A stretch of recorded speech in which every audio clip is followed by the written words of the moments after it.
Hello, ladies and gentlemen, and humanoids of all ages, and welcome back to another Giant podcast with me, the Giant, and my special co-host today, Gareth Ford Elliott. I did it! I did it! Hello, Gareth. You achieved it. Hello. I achieved it! I am the master of all things. I am so happy, so happy. But yeah, how are you doing today, man? Now? It is live. It is 100% live. It is receiving my content. My content has been received. Yeah, I'm good. Wonderful, wonderful. People walking up and down. It's a busy area. So, questions. Stuff. Answers. And the podcast, nice and simple. There we go, guys. Thank you for joining. All right. I'm sorry. I'll stop fooling around now. So today we're going to be talking about script writing with my good friend here who's just come out of university, and he's working with Eno Theatre, as you can see the big lovely thing above my head. Indeed. And yeah. Eno Theatre was something that you helped found, was it? Well, yeah. Initially, when did I get the idea? Just cut out there for a second, buddy. There you go. You're back now. Oh, okay. There you go. Yeah. So basically, in my second year of university, I was very bored with work. I was writing for other people and not doing anything myself. Yeah. And so I thought, fuck it. Can I swear on this? Yeah, why not? You can swear to a moderate degree. Okay. I just thought, well, why not go and create my own company? Yeah, so I did that, and then didn't do a whole lot for a while because I was, busy with things. But then a year later, we did a show, our first show, our only show so far. Well, actually, before that, we did like a half hour, and I can't remember the name of the other one right now, but if you do want to check it out, it's on the Times Change Wales website. Fantastic. And the links will be down below. At the end of this podcast, I will pop the links onto there as well, because you can give it to them, and people who watch this can go over and check them by clicking the link down below. So that's cool. Nice and easy. Wonderful. Okay. So we're going to talk a bit about you starting, like where you started doing writing and how it happened. Going through university, like what happened during then, and a few of the other things. Lots of script stuff, lots of behind the scenes stuff that people don't really think about when they're seeing a play or when they're seeing films or anything of that genre, and radios as well. So it's gonna be some really interesting stuff, I believe. Just give me 2 seconds. The internet seems to be playing up a little bit, but it should be fine. It's receiving content. That's fine. Apologies, just need to make sure everything's running smoothly. I have an issue so often with this sort of stuff. Just need to make sure everything's running. Let's have a look. So that's running at 3,000, so that's running decent. There we go. Okie dokie, hokey pokey. Okay. So to come up with the first question, we had a bit of a discussion back and forth about interesting topics, and well, not interesting topics, but interesting questions that I was thinking of. And the first one was, how did you start? Like, what brought you to this medium? Like, what brought you to wanting to write scripts instead of stories, instead of poetry, instead of music? Why scripts? Yeah, so when I was younger, when me and you used to live in Ireland, I used to do a lot of stuff. So me and my siblings made songs. We made short films and short little sketches and stuff like that. We were very arty in terms of drawing and painting and stuff, especially from our school. So there was always a lot of creativity coming out of me, but I never really knew how to where to focus it. Yeah. And that kind of continued in different forms. So making different types of music, different types of little videos and stuff. Like when me and my siblings were really young, we'd make very stupid things, and then it kind of branched out into more comedic stuff. Yeah. And then as I started to get older, it started to slow down as I started to, you get a bit embarrassed sometimes from putting yourself out there. Yeah. And then and another thing I used to always do is write short stories, and very creative, kind of very strange sometimes short stories. I'm sure they were. Yeah, there was one about football hooliganism, and which I wrote when I was about 13 or 14. So oh god, I can believe that so easily because you were such a football fanatic when you were a kid. Like it was something you wanted to do 100%. Was be a footballer. Yeah. And when I started going to football games in Hereford, then like there was no like violence or anything around me, but it's just stuff you hear. And I thought, oh, that'd be a really cool film. Yeah. And stuff like Green Street. So I thought, oh, right, that was from my English class at school, and Wow. yeah, I think my teacher was a little bit concerned, but nothing too bad. just writing a little side report to your parents. Just slightly concerned about your son. Just a few murders and deaths in his papers. Just nothing serious. Just I wanted to highlight it. Just if he does come to start saying stuff, just be on the lookout for a few influences and stuff. Yeah, but anyway, then when I went just brushing over it, just anyway, just so that was kind of like the background of doing lots of creative stuff, which is partly just the way I was brought up and stuff. Yeah, and because going to Steiner School and stuff like that. Because I was going to say, back in Ireland, you didn't think it was like you weren't purposely writing scripts. You were just doing stuff that you enjoyed more so than purposely just writing messing around.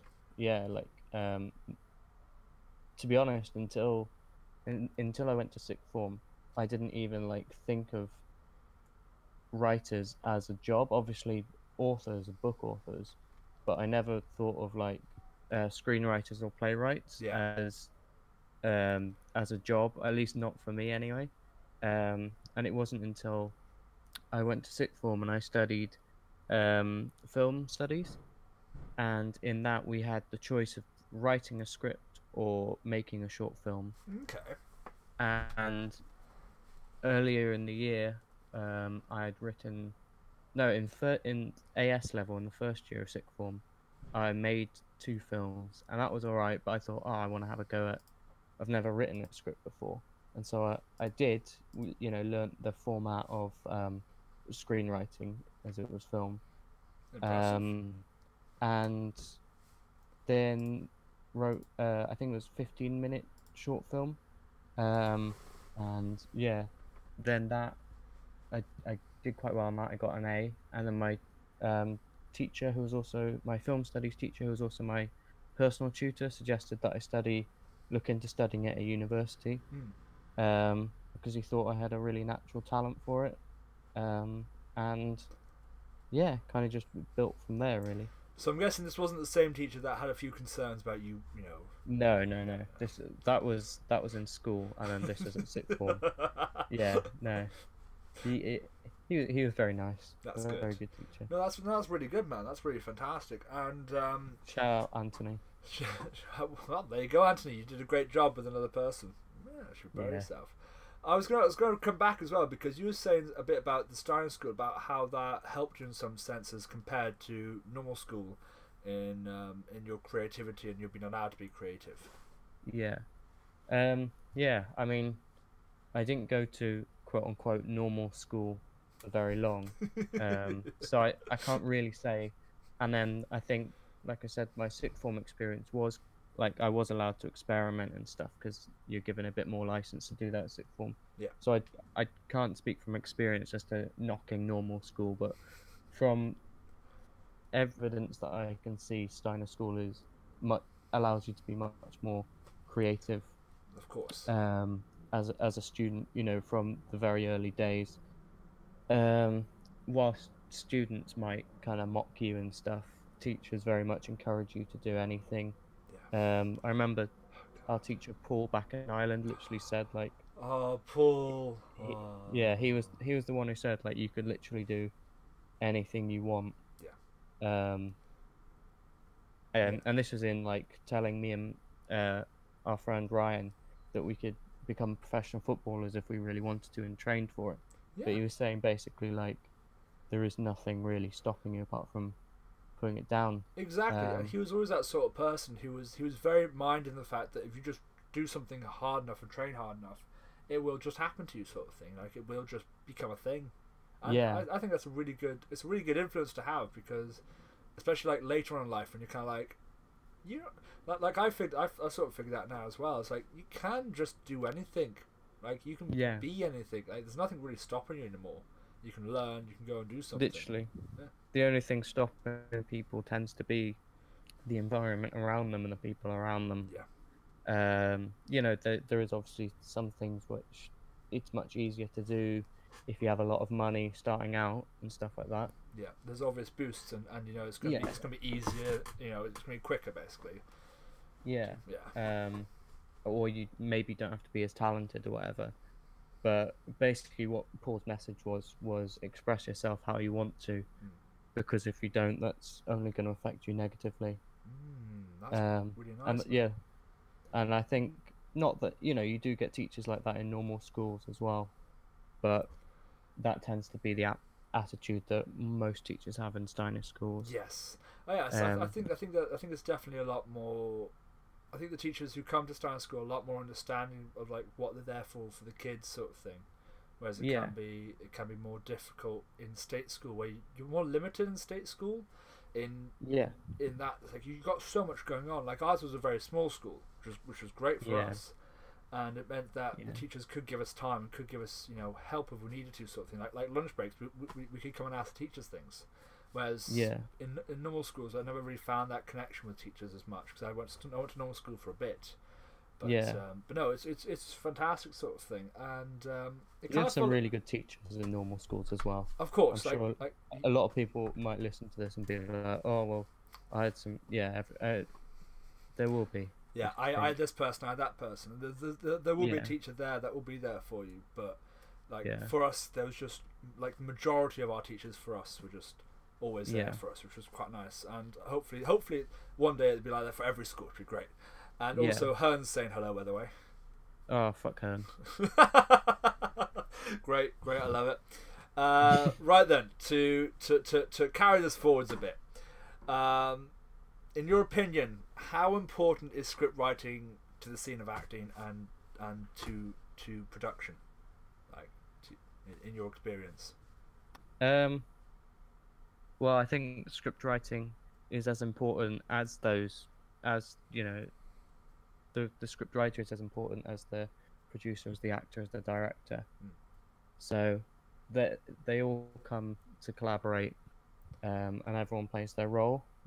I'd say the script kind of offers the structure, obviously the words and stuff like that, but mostly the structure, the characterization, the specific little things that allows other people to then bounce off that. So yeah, I think it's hard to say it's more important than anything else, because without anything, without the actors, without the director, without a producer, it wouldn't happen. Anyone, it wouldn't happen. But it's sort of like the writer's one of those.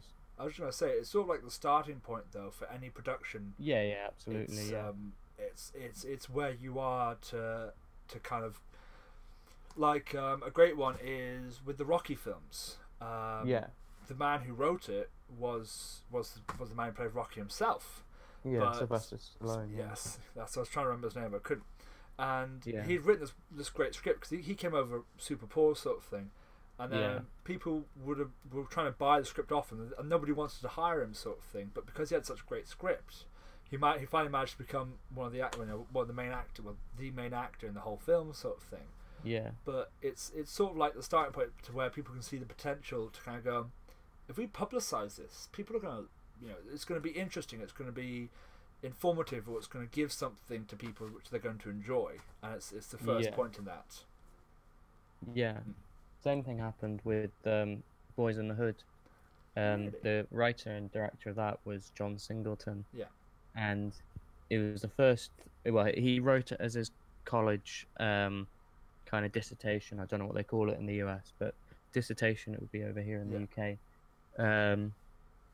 And then he obviously worked on it for about a year after that, I think, and then he took it to movie studios. And it was a very good script, so they were all interested. And him being a young person, black man as well, he wasn't really given much respect. Yeah. And so a lot of the companies that kind of brought him in and liked the script and wanted to do it, they wanted the script, but then they wanted to get him out and get in a more experienced director. Yeah. And he said, I'm the person who has to direct this film. And then he went on to direct it, and he became, I think he was either the first black man to be nominated for director at the Oscars or best writer. It was one of the two. And he was also the youngest as well. So, yeah. Oh, that's amazing. Like that's incredible. A good script can change people's lives, definitely. It definitely can, and it can you can use it as a bargaining chip as well, because you've got it because you've got the you can get a great director who, sure, no director is going to do the exact same things, but you can get another great director in on a project, but you can't replace someone's ideas and how someone does it. So and the passion, because this is something that we were talking about last night, was you can have a great script, or you can have a crappy script, but it's also to do with the passion that the person has for the characters. So the actors for the characters, the director for for the script and what they want to make out of it. And the passion's there. It can make, because you were saying, it can make it can make a it can make a bad film great or a great film bad. Depending on how the people you have working on the script. So you can have a really great script and not the right people working on it, and they can actually ruin it. Or you can have a pretty crap script but people who just love it and make it brilliant. And they work their hearts, and they have their hearts out their sleeves, because it's something you really see is when you have such a great material, or not great material, but the people putting their hearts out there and expressing the best they can for who they are and on their character sort of thing, and fitting in that character, which is it's all special. Like, it's like you were saying before, like all parts are pretty equal sort of thing. It's just the script is the first sort of, it's the backbone of it. Exactly, it's the backbone. It's the road mark, and it's kind of point where to go and how to go there sort of thing. And then how you get there is everyone builds off the script. So the location managers will find locations that fit the script. The director will find actors who fit the script, and the actors will work off the characters. So everyone's working off the script. The costume makers will make what's in the script. So everyone worked off that. So So how because you're mainly writing scripts for plays at the moment, but you didn't start out that way, did you? When you started getting into script writing, that wasn't your intention.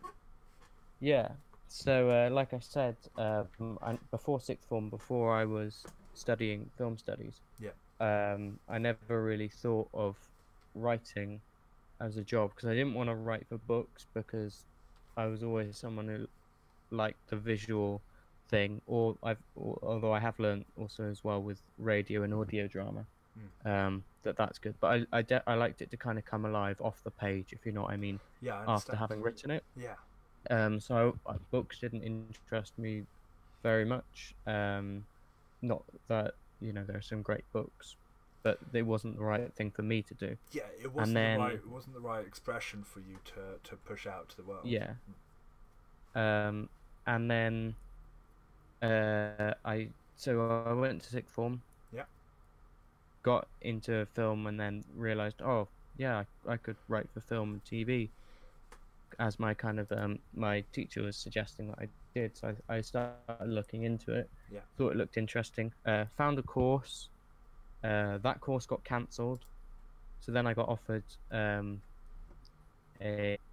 because there are lots of courses, but some of them were either too far away places I didn't want to live or just didn't look very good as Yes. courses. Yes. Then I did find one, University of South Wales in Cardiff, called script writing, which was for film, TV, radio or audio drama, and theatre. So And that's really great then, because that gives you a wide variety of things to look at yeah, rather than just being focused on one particular subject matter, so film or yeah. theatre. Yeah, that's really cool. So that's why I took that course. Really, I kind of put it as my first choice and knew that if I didn't get on that, I probably would have gone to one of the other courses, but not been so happy doing it. Yeah. This is the one I really wanted because of that variety it offered, even though I had no interest at the time in writing for theatre and radio.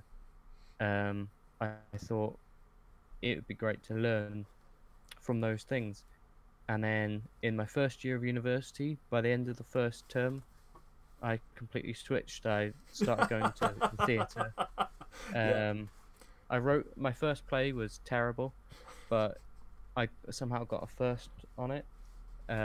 It was about like a goat that turned into a hunchback man who lived on a mountain in Afghanistan, That's and it was amazing. like talking about the war and stuff like that. It wasn't good. Wow. It was a 5 minute thing. It was just 5 minute play. It wasn't Yeah. a long one. Yeah. But yeah, I got a first for it basically because I grasped what the what theatre was about, Yeah. even though the script itself was terrible. And then yeah, from there I just kept going Oh, to see God. things, and Cardiff's really good because they've got a lot of compared to a lot of cities in the UK, they've got a lot of new writing work, so not just Shakespeare and stuff that everyone knows already, or a lot of people know already. They've got a lot of new stuff, so that's good. So you get a nice mix, which was really helpful. So it's still very much an alive art form in Cardiff. Then it's very much people are still pushing it very much. Yeah. Like I went to a show a couple weeks ago, and they were on for 2 weeks in Cardiff, and they sold out, I think, like 95% of their performances. Wow. Which yeah is impressive. So it can sometimes be quite, sometimes it's not so alive, and sometimes you'll put on a show and not many people will turn up, and it kind of feels hard. But then sometimes, if it's really good, then loads of people will come and see it. Yeah. And So, yeah, yeah. and that's the thing. It's you're very much with plays and with stuff like that. You're very much connected to the audience because it's those people that turn up. Those 50 people, those 60 people, Yeah. 100 people. It's those numbers that turn up that you're having that impact for. Whereas with films, it may be much bigger, but you won't generally see it as much because it's happening Yeah. all around the world. Yeah, exactly. And that's one of the things that really interested me, and one of the things that really, as an audience spectator, that's one of the things that really grabbed me. Was I'd seen how to manipulate film. I'd studied that, and so films kind of became quite boring to watch. Yeah.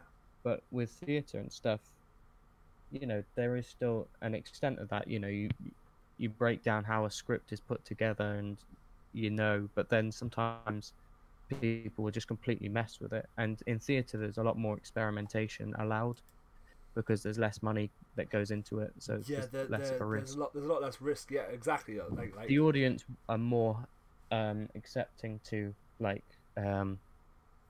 to writing that pushes the boundaries in theatre as well, I think. Whereas in film, sometimes if you've got a film that costs 20 million, you've got to guarantee that you're going to get 20 million back. yeah. So most plays make a loss, but because and the whole industry is propped up by the Arts Council, but because they're kind of used to this, it's not losses on the scale of millions, it's losses on the scale of thousands, sometimes hundreds, sometimes Yes. not even that, sometimes hopefully a profit. Hopefully, but again, it's very hard to make a profit in the theatre industry because It is, yeah, I think a lot, particularly on a small scale. yes, because you need to Because if you can only fit 100 people in, and you know you got all these costs, you either have to charge an exorbitant amount of prices. So then a lot of people can't afford it, unfortunately, because it's too costly. That does happen a lot, yeah. Yeah, because there's so much work going in. Because we were talking about this last night. We were going, you know, you've got costume designers, you've got backdrop painters, you've got lighting, tech guy, the actors themselves, the director, all the people, calling everyone on, off. There's so much energy put into this sort of thing, and so much people put their time into it, and it's very hard for it to come out with a profit because there's so much got into it.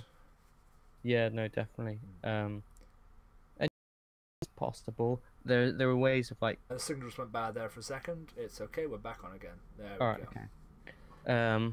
But yeah, on a small scale, there are ways of like cutting costs. So people do multiple jobs basically. When we put on the show with the Eno Theatre, we kind of had a team that worked on it, and then, but like if we'd been paying people, like no one on that made any money. It all went to charity. Yeah. If we had paid everyone, people would have got about maybe 40-50 quid each. And we do 3 nights. Wow. So yeah, like you wouldn't be making very much money. You can do better than that by having better audiences than we did. Yeah. We put it on the 3 nights that we were running,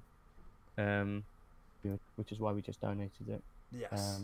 Yeah. No, that makes perfect sense. Like, it's such a lovely thing to do, and it's such a wonderful, to give to charity for all that energy you put in, and to know it's going to a good place and helping people out. So to come back a bit to university days, you were going through university, you were writing scripts, you were changing, and I've had a few questions from people who are trying to write scripts themselves. They've not gone to university, they're only just starting out, and they kind of want to pick your brains a bit and ask you about the mistakes that you've made as a writer. Yeah. I love it. Yep. I made no mistakes. No, I'm 100% perfectionist. Honest. Yeah. So I've done some funny things. I start with like the stuff that everyone says, but is also very true. Is like, don't get bogged down if your first few drafts are crap, because everyone's first few drafts are really bad. Like, I've heard this from like some of the best writers some of the best people I think are best writers at the moment.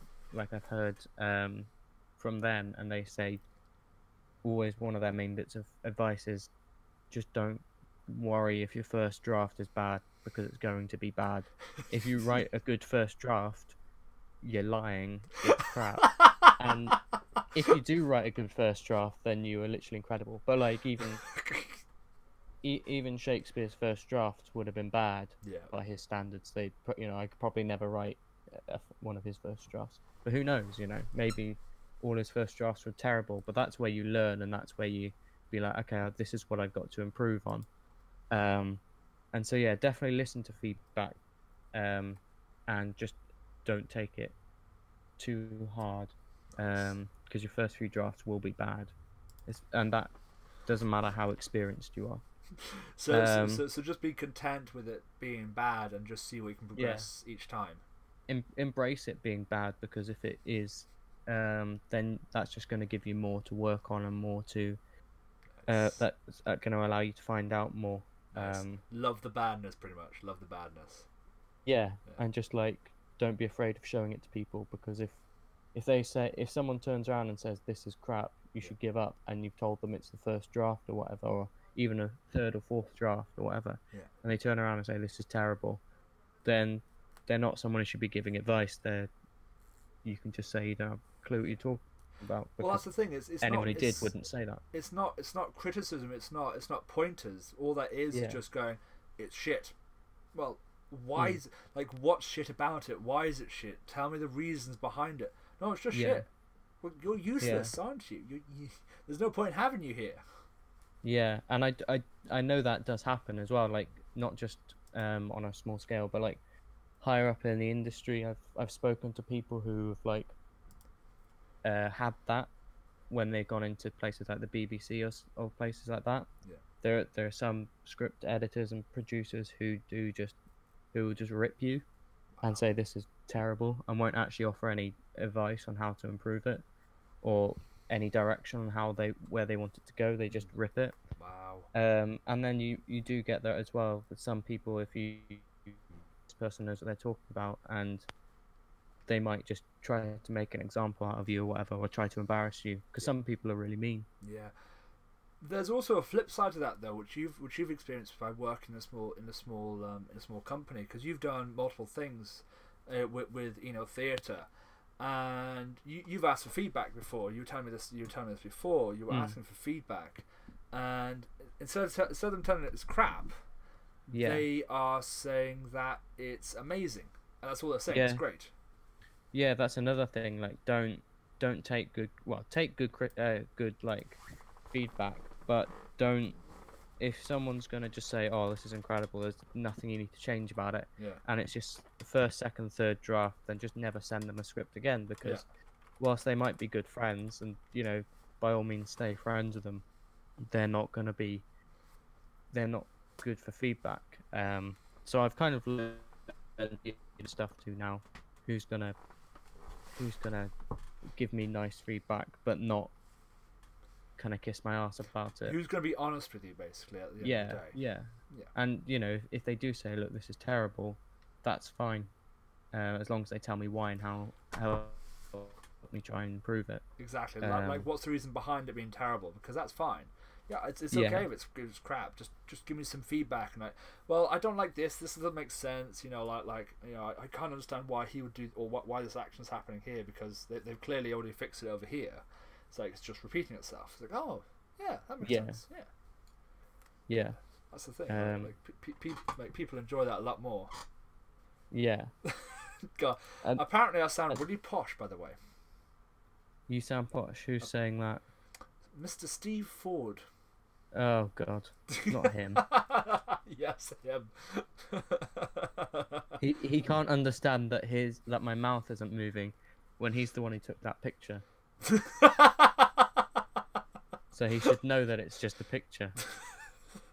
Let's I mean, it'd be great. It'd be great if I could just get some just get some a little thing, just move your mouth up and down when you're speaking, sort of thing. That'd be great. It'd be like like South Park all over again. Yeah. Yeah. Oh God, it'd be really fun. But yeah, another bit of advice I'd say also is don't leave your work to the last minute. So what I used to do a lot. Don't do it too early as well. Make sure you give it time to think. And I was watching a TED talk about creativity, and he was saying the most creative people are not the ones who get it done immediately, who just know exactly what they're doing. You might have a couple of people who are like that, and maybe they're just really talented. But for the majority of cases, it's people who think about it, procrastinate, but also don't over procrastinate, because I've done that, particularly like uni work, where maybe it's a project I don't really want to work on, because I've got more exciting projects, but I've got to get this bit of work out of the way or whatever. Yeah. And because it's for a grade and not for a paycheck, and I'm only letting myself down if it's bad. Yeah. Kind of thing. I have kind of left things to the last minute a couple of times. Again, only when it's only letting myself down, because that's the only time I won't feel guilty about it, basically. Of course. But yeah, I've left it to the last night. I think I wrote like 45 pages in one night one time. Wow. And that was for a first draft, because I was really basically struggling on how do I write this. I don't know how to actually put it in. I struggled with that for months. Yeah. And months, and eventually I kind of just wrote it down. That's another bit of advice: just write. Yes. Write things down, and because again, you can get feedback on that, then improve it. It doesn't matter if it's bad; just get it out there. And even if you're not doing script writing, if you're writing something, you're doing poetry, just like if you can't think of anything, just write like ketchup, or just write a word, just lots of times. Yeah, that really helps. It just helps. It just helps you stop being like, I can't write anything because it's a blank piece of paper. Fill that paper with lots of random stuff. Nobody's gonna care. Nobody's gonna see it. Yeah, Yeah, no, exactly. But yeah, so I stayed up all night. I drank Max because I don't drink coffee, and that's got caffeine in it. Max. Yeah, That's ridiculous. and 4 liters, which isn't a good idea to do anyway, but it kept me 4 awake. liters. Yeah. My God. My Yeah, it's not God. good. Yeah. And then didn't sleep, and then sent my script in. Yeah. Wasn't as bad though. So yeah. It wasn't as bad as you thought. I like it. But that's the thing, like if you start doing something early on, you can do it. You can look at it and go, what makes us better? What else can I do about this? This is interesting. And then it gives you room rather than rushing it in. Because I am 100% hands up. I'm a last minute person. I have always been a last minute person, sort of thing. It's so easy to just kind of go, yeah, I'll do it in like half an hour. I'll do it like in 45 minutes. Yeah. 3 days go by. Oh yeah, that's meant to be in tomorrow, isn't it? Ah, crap. Yeah. It'd be fine. I'll do it tonight. I'll do it at 10, 11, 12. Oh crap, it's 2 o'clock in the morning. I've got like 4 hours. We have to send this in. Yeah. And then you just do it then because you have to. Yeah. So another question to carry this on to make sure we don't get too lost off track is, I was just asking how many scripts you have written so far to date, and how many have been performed and used on stage or in a medium. Yeah. So I don't know how many scripts I've written, because some of them are for uni, and then they just kind of get forgotten about because either they're not very good or I just haven't come back to them yet. I do still have them all on my laptop. But yeah, in terms of things that I've got performed, I've done a lot of like scratch night things, so they'll be like between 5 and 15 minutes. And they kind of, there's a quick turnaround. You write it and then it kind of gets performed usually within a month. There is a thing in Cardiff called Script Dog, which they do like a 48-hour writing challenge. So you have 2 days to write something, and then on the third day they rehearse it and perform it in the evening. Wow, that's amazing. So that's a really, really rapid turnaround. And I did one which was 7 minutes for them, and I think one which was 10. And those those nights are really good fun, because most of the time it's comedy, because they comedic scripts, because they give the most immediate reaction. And if you're, it's very, very hard to write like a serious piece which is 10 minutes long that actually speaks or says anything, because you don't really have much time to build empathy, whereas you can do that much easier with comedy, because if you're laughing at someone or with someone or whatever, you can relate to them better, sort of thing as well. So just to go with comedy's more relatable. Just to go with scratch nights, explain to just be good to explain to a few people about what a scratch night is. In that term. So for writers, it's kind of like the equivalent to an open mic night for musicians. You kind of get to put your writing on show, and then people will come and see it, and industry professionals who will come and hire you and give you a job and pay you loads of money, but usually not. But they're really good for practice and really good for getting your confidence up, for actually getting your stuff out there. So I think I did my first one of those at the start of second year. Wow, that's great. And then a year later I was putting on my own show, because I kind of built that confidence up from doing a few scratch nights.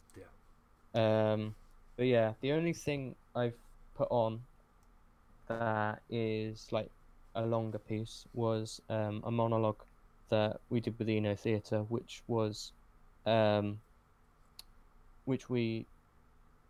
was outside of university, written outside of university, all that. That was something I did in my spare time alongside it. That was a thing for charity. That's the only thing that's gotten like properly performed. That wasn't just like a short thing, if you know what I mean. Yes. But then I have written other things, and there's more coming in the future. So we've got a lot more to look forward to then from you. Yeah, yeah. Great. And is it just going to be Cardiff based, or will we be seeing you around the country at some stage with all these big giant posters everywhere, with your face just splattered everywhere? Not, You know. not my face anyway. No. But yeah, I mean, the hope is that, like, because I'm Cardiff based now, is to kind of work around Cardiff in South Wales. But once there's actually a show ready, you have to look at what options are available to you. So if there is the option of a tour or something in the future, that's basically what I want to do with Eno Theatre, is get it to a place where I can take it touring on a professional level. And take shows up to Edinburgh and stuff like that, other fringe festivals as well. That'd be fantastic, yeah. To see different ways that people live, and I just wanted to say, like with going to other parts of the country, you experience how people see the world and perceive it, because people in Scotland are going to perceive it completely different how you see the world down in Wales as well. Yeah, definitely. And like the art scenes are different in different places. Like in Bristol, even, it's so different than it is in Cardiff. Yes, 100%. And London's very, very different because of all the business that's down there. Like, you have some really great companies, small companies coming out of London that just can't do anything in London because they don't seem to fit the landscape and the audience for there. But then they go outside and they see that they find a home or whatever. So it's a whole different world, yeah. Because London itself is very like isolated in the sense that it's a massive city and there's so much going on, but it's just that. And once you leave it, there's so much out here. Like different cities, there's different atmospheres. It's completely different compared to London. Like in I great story I have with that actually is I met a young lad a few weeks ago. I was staying at a friend's house, and he'd just come from London, and he's gone to uni to study law. And about 2 o'clock in the morning, he's shouting and screaming like, "Help me! Help me! Like, will someone help me?" I go, "What the hell's that?" It's like 2 o'clock in the morning. Jesus, man. Okay.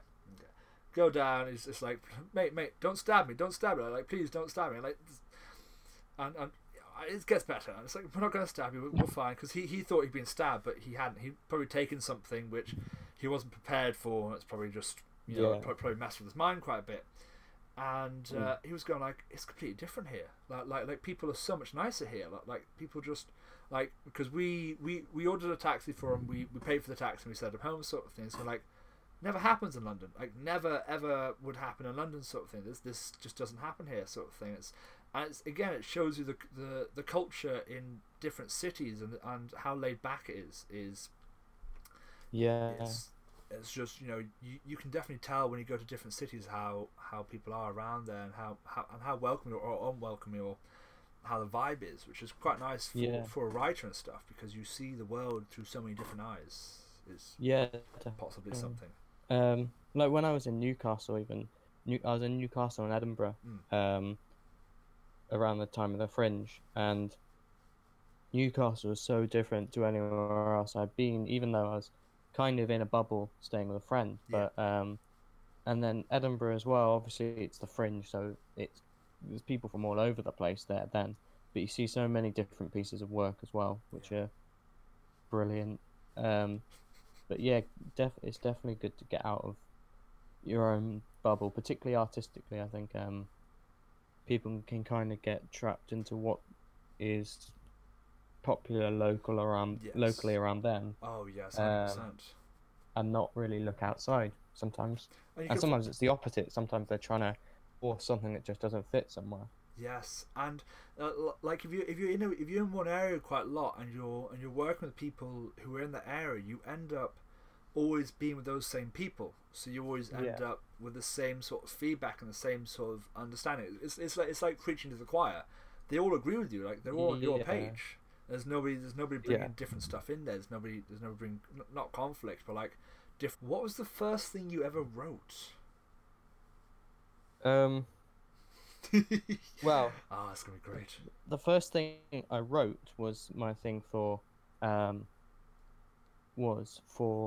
sixth form. That piece that kind of was like, oh, I could be a writer, type piece. But the first thing I made, or remember making at least anyway,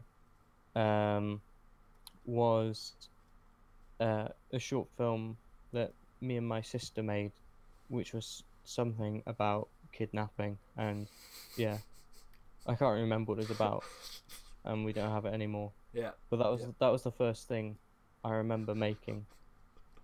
But yeah, the first thing I wrote that was a script, at least, that wasn't a short story, because I've been writing short stories for ages in school and little books about footballers and stuff like that. Nice. I love it. I love it. When I was younger. But yeah, the first thing I actually wrote that was a script was for my sixth form, and it was a short film about about robbing drug dealers. It was great. Yeah. I want to bring up something actually. You wrote an audio an audio thing which I listened to a while back now. Because we go back a couple of years, and that was really good actually. That was fantastic. Was there any challenges with doing an audio instead of a theatrical visual compared to? I really enjoyed it, and I really want to, once I get the time and the people, is to make like an audio series. Yeah.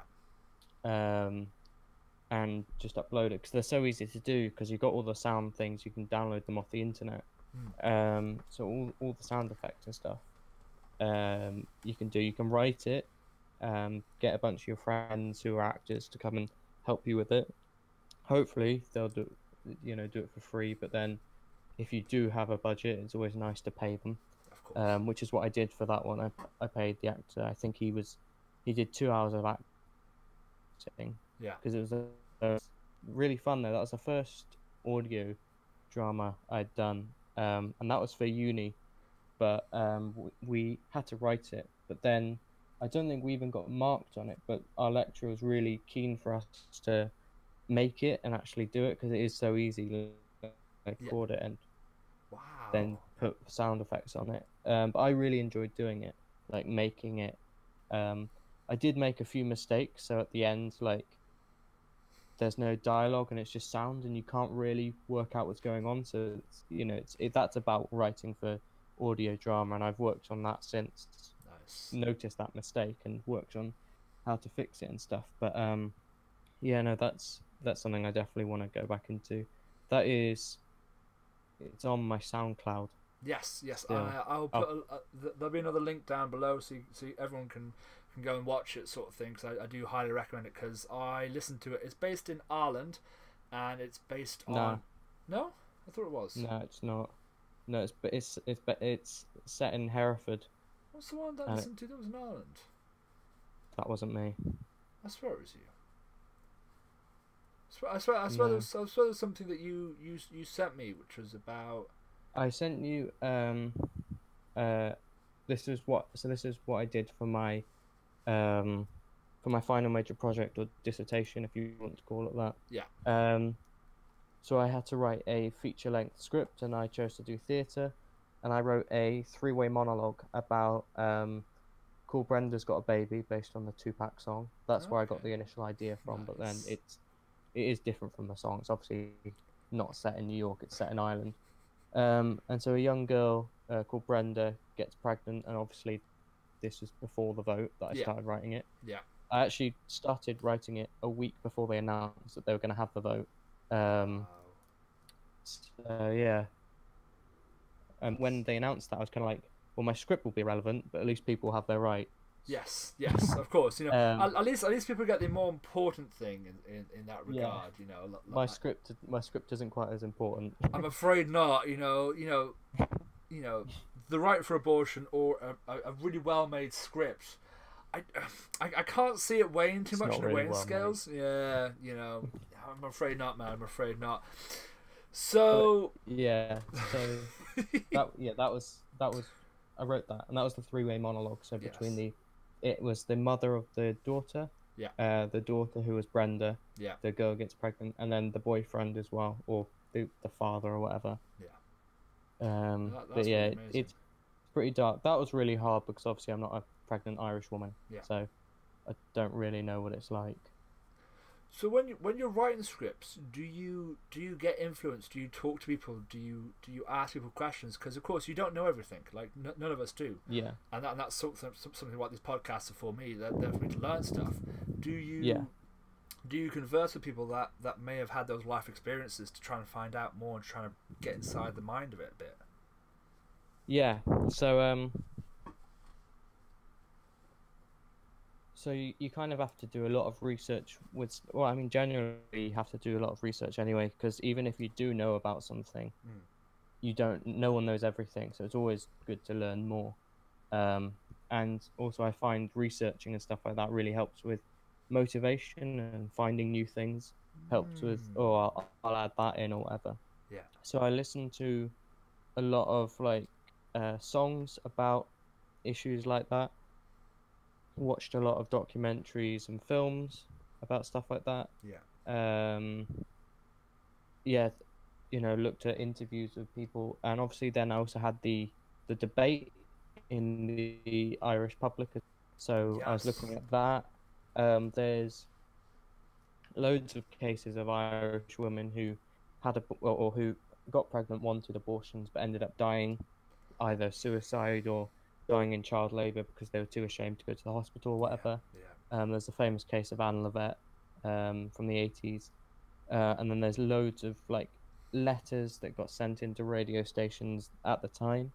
So I read all of those, trying to like see what people were saying about it. Yeah. Because also we had there was a chorus, which was kind of like the village she lived in, which was set in Mount Shannon, by the way. Yeah. But it was, so it's kind of like the gossip of the village or whatever. Some of it good, some of it bad. Basically Welcome to Ireland, society. basically. Yeah. Yeah. It was basically replicating to some extent the debate around the vote that was coming up, because obviously I was writing it at the time that debate was being had. So there was a lot of stuff to be able to put your hands into and listen to. But especially if you're writing about like a political thing, you have to listen to the people who it's actually affecting more than anyone, I think. So. Okay. No, that's amazing, man. Like that's fantastic to hear that you're going through that much effort to learn. You're not just imagining it. You are quite well putting yourself in there, and it's worth your salt. I really wanted to go to Ireland, go back, and just not even to Clare, but just go around different towns and ask people and speak to people. Because I did a similar thing. I set a play in Treorchy, which is a Welsh Valleys town. This was a different play that I wrote for uni, but I'd never been to the Valleys at the time. I live here now, but at the time I'd never been there. So I just got on a train, went there, and just spoke to people who are similar to the characters. It was set in a pub, and it was about like different generations of men, and just asked them about the themes of the play. Obviously told them what I was doing and stuff, but people were more than happy to talk. Of course, it's great. People love to talk. Yeah, but just listening to people and trying to find voices from them, that's definitely one of my favorite ways to do research. Yeah, because it's a real connection then, because you're talking face to face to someone, and you're learning about a real person. It's not just off the radio. It's not here and there, say everywhere sort of thing. It's actually right in front of your face, and it's like you have to face it. You can't turn it off. You can't hide it, sort of thing. It's happening. Yeah, no, exactly. Yeah, that's really interesting. And I kind of wanted to get a bit behind the scenes so far. So the plays that you've done so far, do you have any really interesting stories to talk about them, like stuff that's happened, behind the scenes that people wouldn't have seen of? Behind the scenes on different pieces. Yes. It's really interesting when you kind of get given actors. So if it's not something I've produced myself, often I've been given actors. Ooh, interesting. And that's interesting because sometimes they don't fit the part or whatever, which is fine. They can be perfectly talented, just not fit the part. But yeah, so that's an interesting thing to kind of work around. Yeah. But yeah, I don't know. kind of stories behind the scene. Well, when you're given those actors, do they listen to you as much as the actors that you've helped pick, sort of thing? Are they just as willing to listen, or are they kind of a bit more, they got put here so they'll do what they want to do, sort of thing? I think with sometimes they listen more because they want to prove themselves or whatever. That's good. But obviously, mainly being a writer, it's the director they automatically like, or the first point of contact for them. So yeah, I tend not to get listened to too much once I've already written the piece, because that's just how it goes. But generally, yeah, sometimes they are really keen to impress, and like particularly if they like the piece, sometimes they pretend to like the piece, and that's quite easy to see through as well, which is fine. It's just them being polite. But yes, it's them just trying to curry favor with everyone, just kind of be on good terms, sort of thing. Yeah, which is fine, but again, it's easy to see through.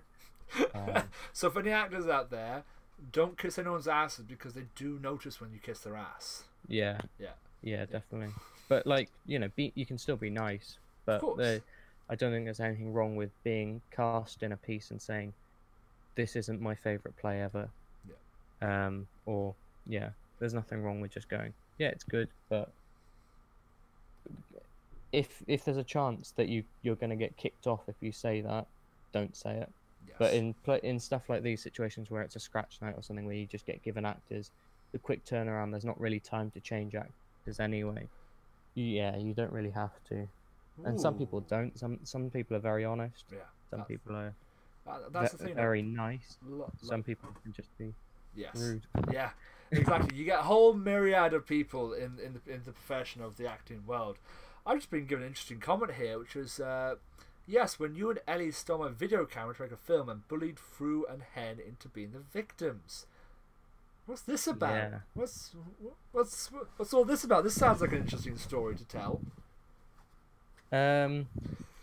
Well, basically, when we were very small, I don't think we actually stole the camera. I think the camera was just on, and we started kind of like making a film. I think he's speaking about the Cyril film. Probably. So yeah, this was when we were very young. So I was probably about 10 or 11, maybe younger. Yeah. So me and my older sister were making some kind of story, if you can call it that. I don't really know what was going on. And then my younger siblings kind of got involved, so we just started like bullying them. Of course. Just like pushing them around and like, but in character. Yeah. But yeah. So were they aware of what was happening? Well, they knew the camera was on. They thought they were part of the story that we were telling. I can't remember what it was about. Something about like Cyril and his wife were trying to sell a house or something. Yeah. And then it ended up with most people in tears. Yeah. Of course. You gotta love the tears. Like the tears are. The tears make everything, basically. Yeah. That's really good. Is there anything else you want to bring up with any interesting projects we can look out for in the future? Any ideas you've got which we can look forward to from you? I don't want to release too much information because my next project, I have actually it was at a scratch night, and so I've already done a 15-minute version of it. Ooh. But I'm gonna make it into an hour-long piece. But I don't want to release too much more information because there's already, for people who would have seen it. Yeah. But it's gonna be kind of about austerity in Britain and the lengths that people go to in different situations. So stuff like drug dealing, drug taking, food banks, stuff like that. That's amazing. So yeah, but I don't want to say too much more. I would say it would be set in Hereford, but I think I might relocate it. Yes. To Cardiff because it'll probably end up being performed in Cardiff. So it makes sense as well, because Cardiff is quite a big city anyway, and there's quite a lot of those issues in that city. And I think quite a lot of cities going on around the country at the moment. With austerity hitting everyone, it's every year it gets tougher and tougher. Like I do, like in Bristol, it's the same sort of thing. Like looking at here, it's getting there. That's amazing, though, man. I'm really looking forward to seeing that in the future, and I think that'd be something that'd be absolutely wonderful to experience. That'll be under the Eno Theatre name. So go like that on Facebook. Yes, go like the Eno Theatre on Facebook. Again, another link will be down on the old YouTube video. There'll be three links so far. So doing good. Yeah. And I need to send you the links. Yeah, that sounds perfect. Yes, please do, and I'll put them up straight away. I think that's everything we need to. I think that's everything covered today. I think. What do you think? Is there anything else you wanna have a chat about before we head off? I could talk about stuff for ages. So best to just. I'd say leave it there. I think we done all the questions that we were talking about yesterday, all the topics we were talking about yesterday. Yes, we've covered most of them. Actually, there is one last thing I want to cover up. It's going back to the school days of you were given a lot of creative freedom. I believe we were talking about this about us and Ryan, who is my good friend Ryan, who was on the podcast about a month ago or so. How you guys were seen as troublemakers, and so you were left alone quite well. Not left alone, but you were put into a class where you got to play with art, basically. Yeah. So because me and Ryan, we were kind of, some of it we brought on ourselves, and some of it was kind of like brought out of us by other people, knowing that some of it, like I said, was us. And then some of it was people frustrating us. So one of the things the teachers did was, I think it was once a week, we'd go into these art classes where basically we were just able to be as creative as we wanted. It was kind of art therapy, I guess, although I didn't really know what it was at the time. At the time I thought it was a punishment, but I really liked it, so I didn't understand why they were trying to punish me that way. But I later realised that it wasn't a punishment. It was therapy, basically, trying to get us to open up about stuff. So so me and Ryan would just go here, and I won't say what we drew because there was a lot of strange stuff. Nothing like super inappropriate or anything. Well, nothing like.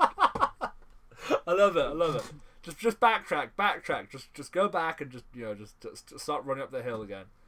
But no, I get what you mean. It wasn't like, the way I've said it, people are gonna think it was like really sexual stuff when we were like 11. It wasn't. It was just really weird. Yeah. Like, But that's the thing. We were allowed to be weird, and that's what made the school so great. We were encouraged to be. Yeah. Because there's no point not talking about it, because if you don't talk about it, you're not fixing, or you're not doing anything with it. It's just there, hidden away. It's better to have it out there, sort of thing.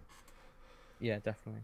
And so you got given this art class with being artistic and being a scriptwriter. Artistic. That class specifically, not really. But then I think like it was part of it, but it was just part of the whole. I think generally the way we were brought up and educated. Yes.